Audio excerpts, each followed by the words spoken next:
एक बात आप लोग जानते हैं, आज जिस अतीक अहमद के बेटे असद और उसके सहयोगी गुलाम का इनकाउंटर में मौत हुई है, उसमें वही वही गुलाम और असद जो उमेश पाल हत्याकांड में दनादन गोलियां मारते हुए साफ साफ कैमरे में दिख रहे हैं। डे लाइट मर्डर एंड हम सभी ने देखा, पूरे देश ने देखा, दुनिया ने देखा कि ये व्यक्ति जो है दनादन गोलियां चला रहे हैं। उमेश पाल के घर तक उसको दौड़ा के इन्होंने जो हत्या करी उसकी।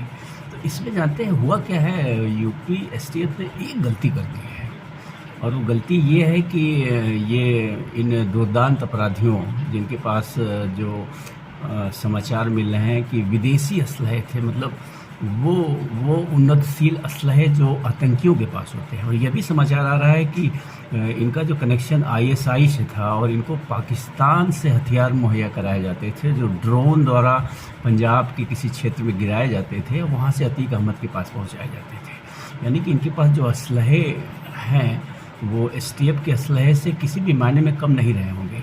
तो मैं ये कह रहा था कि एसटीएफ ने एक गलती कर दी। एसटीएफ को चाहिए था कि जब इनकाउंटर होने वाला था, जब लोकेशन फाइंड आउट हो गई, तो वो अखिलेश भैया को बुला लेते, बहन मायावती को बुला लेते और असदुद्दीन ओवैसी को बुला लेते और इन लोगों को आगे आगे कर देते, और ये लोग जो है जाके उन सबों से माफ़ी वाफ़ी मांग के सरेंडर करवा देते, ताकि कानून अपना सही से काम कर पाता और न्यायालय में ये लोग 20-25 साल बिरयानी वगैरह खाते ऐश करके और फिर न्याय अपना काम करता। तो मैं कह रहा हूँ कि अरे बेशर्मो, तुम्हें शर्म नहीं आ रही है? जब किसी अपराधी के विरुद्ध डे लाइट एविडेंस है तो उस पर कैसा मुकदमा, उस पर कैसा मुकदमा? ऐसे अपराधियों के साथ जो जस्टिस का यही तरीका है, तमाम देशों में अपनाया जाता है। चाइना वगैरह में ठीक ऐसे पकड़ के गोली मार देते हैं, सऊदीया वगैरह में गर्दन काट देते हैं पकड़ के। तो जिनका अपराध सुस्पष्ट है, साफ साफ दिख रहा है, पूरी दुनिया देख रही है, उस पर कौन सा ट्रायल, कैसा मुकदमा? बेशर्मो, कुछ तो शर्म करो। तुम लोग किसे प्रोटेक्ट कर रहे हो? इन गुंडों को, इन अपराधियों को, इन मवालियों को। तुम लोगों को अपनी छवि का जरा सा भी ध्यान नहीं है। जरा सी राजनीतिक लालच में, वोट की राजनीति के चलते तुम सब ने जो है पूरे समाज को, समाज का अपराधीकरण कर दिया, पुलिस का अपराधीकरण कर दिया, पूरी व्यवस्था का अपराधीकरण कर दिया। इतनी बेशर्मी से ये जो नेता प्रोटेक्ट कर रहे हैं, ये सुनिए इस गिरगिट का। जुनैद और नफीस को जिसने मारा तुम उसका भी एनकाउंटर करोगे? नहीं करोगे तुम।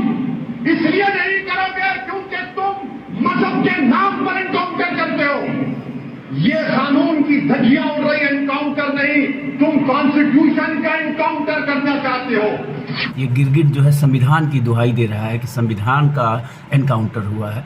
ये वही बेहुदा बेशर्म इंसान है जिसने जो है राम मंदिर पे सुप्रीम कोर्ट के निर्णय को ये कहा था कि Supreme Court is supreme but not infallible. मतलब सुप्रीम कोर्ट अंतिम नहीं है, मतलब ये इसको मान्य नहीं था, वो सीधे सीधे नहीं, लेकिन अप्रत्यक्ष रूप से इसका साफ साफ कहना था कि सुप्रीम कोर्ट के फैसले को वो नहीं मानता है। तो आज ये कानून की दुहाई दे रहा है, कानून अपना काम कर। अरे मैं कह रहा हूँ कि तुम लोगों को इतनी चिंता थी अतीक एंड फैमिली को बचाने की, तो अभी तक तुम लोग कहाँ थे? ये सब पिछले 20-25 दिन से भाग रहे हैं, पुलिस इन्हें खोज रही है। तुम लोगों को अगर कानून की चिंता थी कि कानून अपना काम करता, तो काहे नहीं सरेंडर करवा दिए इन सबों को बुला के? भाई सरेंडर करवा दिए होते, कानून अपना काम करता 10, 15, 20, 25, 30, 40 साल में, तो तुम लोग सरेंडर क्यों नहीं करवा पाए? अगर अपराधी भाग रहा है तो पुलिस का क्या काम है? उसे सरेंडर करना चाहिए ना। अगर उन सबों को भारत के संविधान पे विश्वास था, भारत के कानून पे विश्वास था, और तुम लोगों को कानून पे और संविधान पे और अदालत पे विश्वास है, तो काहे अपने मित्रों को बुला के सरेंडर नहीं करवा दिए? भाई ये मतलब अजब गजब का देश है। कैसे ये चलेगा और क्या होगा इस देश का? ये मतलब जो लोग भी राजनीति कर रहे हैं इस अपराध पे, मेरा मानना है कि जो भी अपराध आज सीसीटीवी कैमरे ने बड़ा आसान कर दिया है एविडेंस जुटाने के लिए। तो सीसीटीवी कैमरे में अगर किसी का अपराध सुस्पष्ट है, साफ साफ दिख रहा है, एक बेवकूफ़ व्यक्ति भी कह सकता है कि फला ने फला को मारा, तो फिर उसमें अब अदालत क्या करेगी? अदालत का कौन सा रोल बचता है इसमें? अदालत क्या करेगी? क्या देखेगी? क्या और देखेगी? कि क्यों मारा, मोटिव क्या था मारने का, क्या देखेगी अदालत, मैं नहीं समझ रहा हूँ। इस हत्याकांड में जो जिन लोगों की फुटेज है क्लियर कट, उनके मामले में अदालत क्या देखेगी, क्या कार्रवाई करेगी, क्या सुनेगी, हम नहीं समझ पा रहे हैं। ऐसे लोगों के विरुद्ध देश में मैं कहूँगा कि कानून होना चाहिए। अब तो समय आ गया है जब हमारा संचार क्रांति इतना विकसित हो चुका है, हमारे पास जगह जगह कैमरे हैं, तो पूरे देश को सीसीटीवी कैमरों से लैस करना होगा। मैं व्यक्तिगत रूप से हर व्यक्ति को आग्रह करूंगा कि अपने घरों के आसपास आप लोग सीसीटीवी कैमरा लगा के रखिए।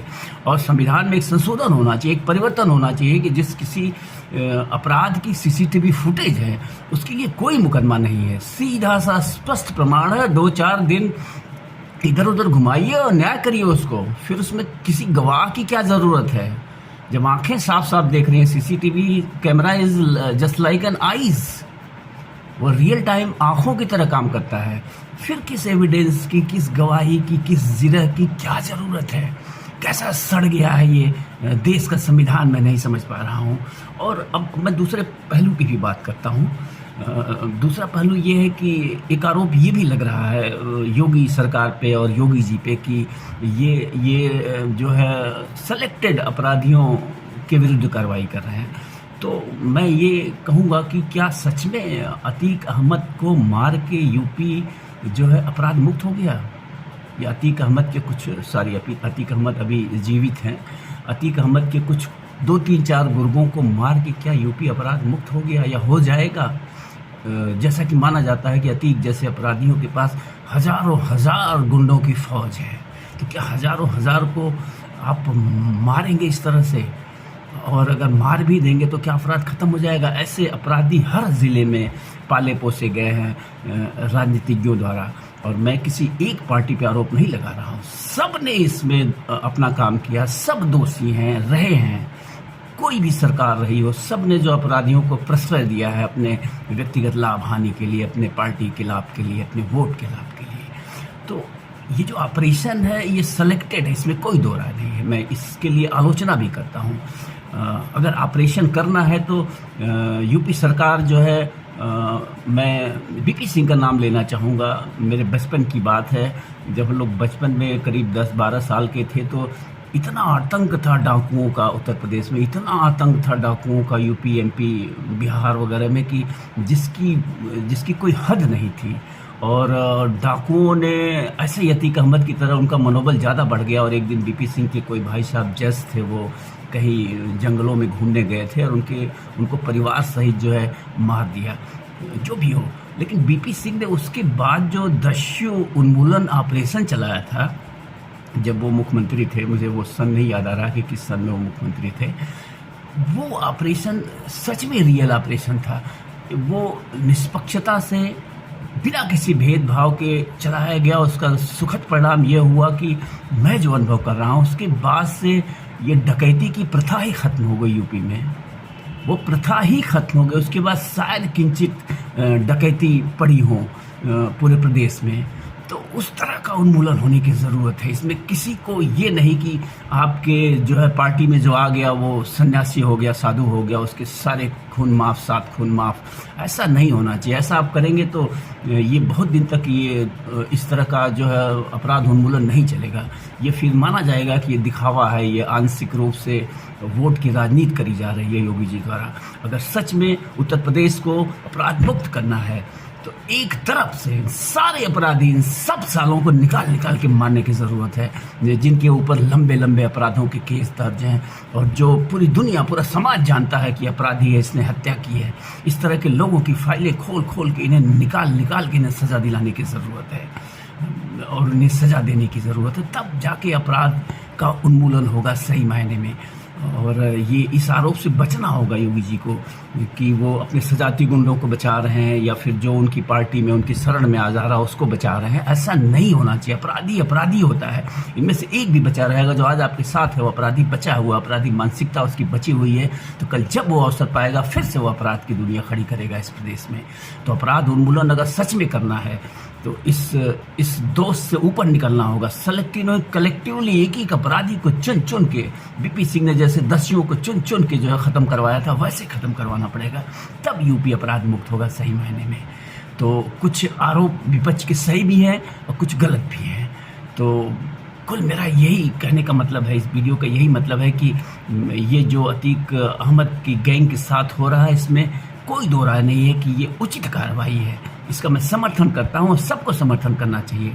लेकिन इसी तरह के जो गुंडे और छुपे बैठे हैं, सफ़ेद कपड़ों में बैठे हैं, राजनीतिक लिबास में बैठे हुए हैं, उन सबको भी बाहर निकाल के जो है चुन चुन कर दंडित करने की ज़रूरत है, अगर सच में मनसा है अपराध मुक्त उत्तर प्रदेश बनाने की तो।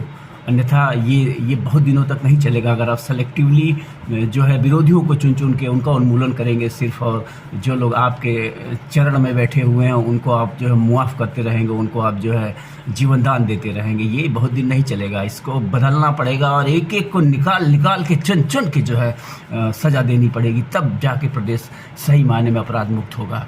मित्रों, ये जो है जो आरोप लग रहे हैं ये बड़े अच्छे आरोप नहीं है, संगीन आरोप है एक तरह से।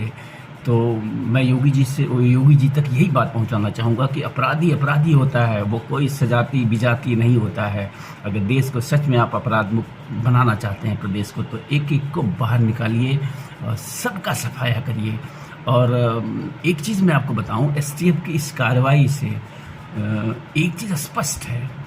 मैंने एक फिल्म देखी थी, आपने भी देखा होगा, सिंघम, अजय देवगन की फिल्म सिंघम है। सिंघम में अजय देवगन का एक डायलॉग है कि अगर पुलिस सच में ईमानदारी से चाहे तो किसी की मजाल नहीं है कि मंदिर के सामने से एक चप्पल की चोरी कर ले। ये एकदम फैक्ट है। अगर पुलिस और राजनेताओं का जो नेक्सस, आपराधिक नेक्सस है, वो ख़त्म कर दिया जाए और पुलिस सच में निष्पक्ष और ईमानदारी से किसी राजनीतिक प्रभाव से दूर रहकर कार्रवाई करे, तो ये सच है कि पुलिस चाह ले तो मंदिर के सामने से कोई एक चप्पल नहीं चुरा पाएगा। किसी की हत्या करना, किसी का मर्डर करना, किसी का रेप करना, किसी का अपहरण करना तो दूर की बात है। ये सारी घटनाएं इसलिए हो रही हैं कि सारे राजनीतिक पोषित अपराधी हैं, सब के सब अपराधी राजनीतिक पोषित हैं। इसी का दुष्परिणाम आप देख रहे होंगे। आज आपकी संसद में आधे से अधिक अपराधी बैठे हुए हैं, आपकी विधानसभाओं में, पूरे देश की विधानसभाओं में हजारों हजार अपराधी बैठे हुए हैं। इन सब का सफाया कैसे होगा, इसको सोचने की ज़रूरत है। और ये काम शायद कानून ही कर पाएगा, ये कोई सरकार नहीं कर पाएगी। तो मैं ये कहूँगा कि ये जो आरोप प्रत्यारोप का खेल चल रहा है, इसमें अगर सबसे ज़्यादा शर्म किसी को आनी चाहिए इस सारी व्यवस्था को देख के, ये जो भी हो रहा है इसको देख के, तो न्याय व्यवस्था से जुड़े उन तमाम लोगों को शर्म आनी चाहिए। चाहे वो वकील हो, चाहे वो मजिस्ट्रेट हो, चाहे वो जज हो, चाहे वो अदालतें हो, चाहे वो हाई कोर्ट हो, चाहे वो सुप्रीम कोर्ट हो, चाहे सुप्रीम कोर्ट की चीफ जस्टिस, इन सबको शर्म आनी चाहिए। चुल्लू भर पानी में डूब के मर जाना चाहिए कि तुम लोगों ने कानून व्यवस्था का क्या हाल कर दिया है कि अपराधियों को इस ढंग से दंडित करना पड़ रहा है। भारत का संविधान नहीं कमज़ोर है। अम्बेडकर जी ने कहा था कि संविधान चाहे कितना भी खराब हो, अगर उसे संचालित करने वाले लोग अच्छे हैं तो खराब संविधान भी अच्छी परफॉर्मेंस करता है। लेकिन संविधान चाहे कितना भी अच्छा हो, भारत का संविधान मैं कहूँगा कहीं से दोष नहीं इसमें है। पर्याप्त जो है कानूनी व्यवस्था है, दंड के प्रावधान है कि अगर ईमानदारी से इसको संचालित करने वाले लोग इसको संचालित होने दें और करें तो एक भी अपराधी नहीं बच सकता है। तो कहने का मतलब अम्बेडकर जी ने कहा था कानून चाहे कितना भी बढ़िया हो, अगर उसे संचालित करने वाले जो गलत हैं तो वो बढ़िया से बढ़िया संविधान भी बेकार साबित होगा। और शायद यही सोच के उन्होंने 1950 में कहीं कहा था, 1955 में किसी सभा में उन्होंने कहा था, जब उन्होंने देखा कि संविधान गलत लोगों के हाथों में जा रहा है, तो उन्होंने सार्वजनिक मीटिंग में, सदन में संभवतः कहा था कि मेरा बस चले तो मैं संविधान को जला दूँ। मतलब उनको 5-6 सालों में एहसास हो गया था कि संविधान गलत लोगों के हाथ में जा रहा है, इसके संचालित करने वाले गलत लोग हैं, गलत तरीके से इसको परिभाषित कर रहे हैं। तो शर्म अगर किसी को आनी चाहिए, इस देश की न्यायपालिका को आनी चाहिए, इस देश की न्याय व्यवस्था से जुड़े उस हर एक व्यक्ति को आनी चाहिए जो न्याय व्यवस्था नाम पे जो है दुकानदारी कर रहा है। बेशर्मों की तरह वो झूठ को सही और सही को झूठ साबित करने पे आमादा है। मैं आपको एक अनुभव बताऊं अपना। आज के लगभग 6 साल पहले मेरे दिमाग में ये प्रश्न आया था कि जब कोई एक एडवोकेट अदालत में जानबूझ के झूठ बोलता हो, जानता है कि उसका मुवक्किल जो है वो अपराधी है, लेकिन वो उसे गलत एविडेंस अदालत में पेश करके सही साबित करना चाहता है, और क्या ऐसे लोगों के विरुद्ध कोई कानूनी कार्रवाई का सिस्टम है? मैंने ये प्रश्न पूछा था कानून मंत्रालय से, राष्ट्रपति से, दोनों जगह मैंने पत्र भेजा था, तो वहाँ से जवाब मुझे आया एक कि आपके प्रश्न का जवाब तैयार किया जा रहा है, जल्दी ही आपको सूचित किया जाएगा। फिर मैंने एक रिमाइंडर डाला 3-4 महीने बाद, जब कोई जवाब नहीं आया तो उस रिमाइंडर का भी यही जवाब आया कि just wait and we are preparing your answer. और फिर उसके बाद मैं भी कोई रिमाइंडर नहीं डाल पाया, और आज तक मुझे कोई ऐसा जवाब नहीं दिया गया है कि एक वकील अगर अदालत में सरासर झूठ बोलता है, जानबूझ के झूठ बोलता है, और जिससे न्याय प्रभावित होता है, किसी निष्पक्ष को अदालत को दोषी मानना पड़ता है और किसी दोषी को जो है निर्दोष मानना पड़ता है, तो क्या ऐसा वकील अपराध का भागी नहीं है, दंड का भागी नहीं है? और यही चल रहा है हमारी अदालतों में। इस प्रोफेशन को लोगों ने इस कह सकते हैं इस सामाजिक कार्य को लोगों ने प्रोफेशन बना दिया है, और आमादा है सब लोग झूठ बोलने पे। इन प्रकार इन सब कुछ चल रहा है। सबसे बड़ी दोषी पुलिस है। पुलिस की विवेचना पे ही किसी मुकदमे की नींव होती है, और पुलिस विभाग, पुलिस तंत्र राजनीति से इतना प्रभावित है, राजनीति और उसका इतना बड़ा षड्यंत्र है कि इसको आप सब लोग जानते होंगे, मुझे बहुत ज़्यादा बताने की ज़रूरत नहीं है कि विवेचना के नाम पे ये पुलिस क्या कर रही है, और किस तरह से जो है अदालतों में मुकदमे चल रहे हैं, किस तरह से अदालतों में निर्णय आ रहे हैं, छोटी अदालतों में। ये सब कुछ किसी से नहीं छुपा है। तो कुल कहने का मतलब लबो-लुआब ये है कि जब संविधान किसी देश का फेल हो जाता है, जब वो विकलांग हो जाता है, जैसा कि भारत का संविधान है, जब वो अपाहिज हो जाता है, तो ये वैकल्पिक न्याय के तरीके स्वतः पनप जाते हैं। जैसा कि आप प्राय देखेंगे, आप ये मॉब लिंचिंग, किसी चोर को गांव वालों ने पकड़ा, उसे पीट के मार डाला, ये सब क्यों होते हैं? ये सब इसीलिए होते हैं कि आम जनता को आज विश्वास नहीं है कानून पे। वो जानते हैं अगर ये अपराधी हमारे हाथ से बच के निकला और कानून के हवाले किया गया तो ज़िंदगी भर जो मुकदमा चलता रहेगा और ये ऐश करता रहेगा, और कभी जो इसको सज़ा नहीं मिल पाएगी।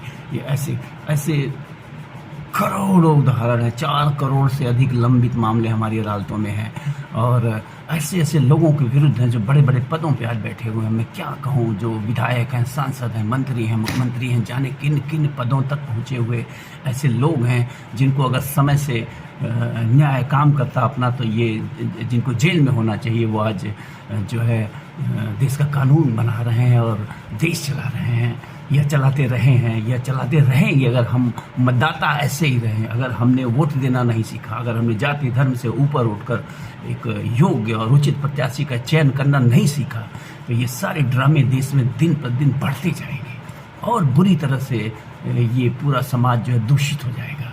तो कुल मिला के जो मेरा तात्पर्य है कि जो मैं कह रहा था कि एक संविधान संशोधन होना चाहिए, कि अगर किसी अपराध की का जो क्या बोलते हैं एविडेंस अगर साफ है, अगर सीसीटीवी फुटेज हैं, इस तरह के एविडेंस, क्लियर कट एविडेंस है कि फला अपराधी है, इसमें कोई दो राय नहीं बची है, तो ऐसे अपराधों में ये कोई क्लास बनाने की ज़रूरत है कि बस उसको जेलों में बैठा के बिरयानी खिलाने की ज़रूरत नहीं है। आपने अतीक को देखा, अतीक को गुजरात से ले जाया जा रहा है, मतलब जनता का कई करोड़ रुपया जो है बर्बाद किया गया है उस एक दुर्दांत अपराधी को लाने ले जाने में। क्या ज़रूरत है ऐसे अपराधियों को लाने ले जाने की? कोई ठोस व्यवस्था होनी चाहिए कि ऐसे अपराधी समय से न्याय पा सकें और समय से जो है इनसे मुक्ति मिले देश को, और देश की जनता का जो टैक्स का पैसा है न बर्बाद हो, उनका समय न बर्बाद हो, उनकी सुरक्षा के नाम पे जिन पुलिसकर्मियों की नियुक्ति की गई है वो इन जैसे अपराधियों की सुरक्षा में लगे हुए हैं। ये भी शर्म का विषय है। अपराधी आप देखेंगे, तमाम ऐसे अपराधी हैं, जब ये जेलों से निकल के पेशी पे जाते हैं तो ऐसा लगता है कि कोई राजा जा रहा है, और वो सफ़ेद कुर्ते कॉलर पहन के और उनके पीछे 10, 20, 25, 50 की संख्या में पुलिस बल। ये चीज़ें नहीं होनी चाहिए, ये नहीं होनी चाहिए। इन्हीं चीज़ों की देन है कि अपराधी मानसिकता हमारे देश में बढ़ती जा रही है, अपराधियों का मनोबल बढ़ता जा रहा है और हम कमज़ोर होते जा रहे हैं। तो कुल मिला के ये जो हुआ है, अतीक अहमद के गैंग के विरुद्ध जो भी कार्रवाई हुई है निश्चित रूप से उचित है, लेकिन उचित ये और तब होगी जब ऐसे सारे अपराधियों के विरुद्ध ऐसी ही कार्रवाई होगी, उन्हें इसी तरह से सरकार जो है मिट्टी में मिला देगी, तब फिर जो है माना जाएगा कि योगी जी सच में जो है उत्तर प्रदेश को अपराध मुक्त करना चाहेंगे, अन्यथा संदेह के बादल हमेशा मंडराते रहेंगे। धन्यवाद, फिर मिलेंगे।